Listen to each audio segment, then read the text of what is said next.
እስኪ ደግሞ ለ40 ዓመታት ያህል የኢራንን መንፈሳዊ ፖለቲካዊና ወታደራዊ ዘርፎች በበላይነት ሲዘውሩ የነበሩት የኢራኑ መንፈሳዊ መሪ አያቶላ አሊ ካሚኒ በትላንትናው ዕለት ተገደሉ።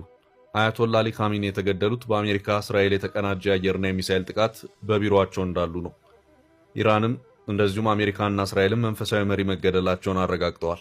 ጥንቅራችን የአያቶላ አሊ ካሚኒ ግድያ ካሳለፉት ሕይወትና ኢራንን የመሩበትን መንገድ ጭምር አካቶ ዳሶታል።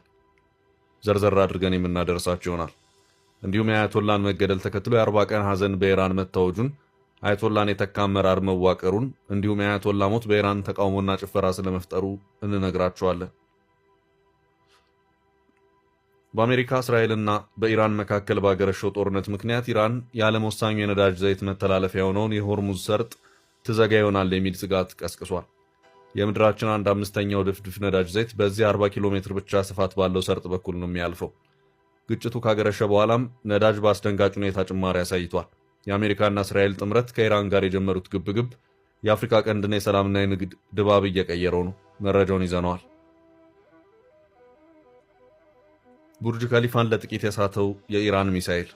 ኢራን ለአሜሪካና እስራኤል ጥቃት በሰጠችው አጸፋ የዱባይ ዓለማችን ሰማይ ጠቀስ ህንፃ ቡርጅ ከሊፋ ለጥቂት ሳይመታ መትረፉ ታውቋል።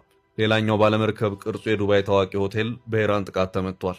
ኢራን በሳውዲ፣ ኳታርና ሌሎች ሀገራት ያደረሰችውን ጥቃት እንመለከታለን። እስከ ፍጻሜ አብራችሁን ቆዩ። የምንለቃቸው ዕለታዊ ትኩስ ዜናዎች እንዲደርሱ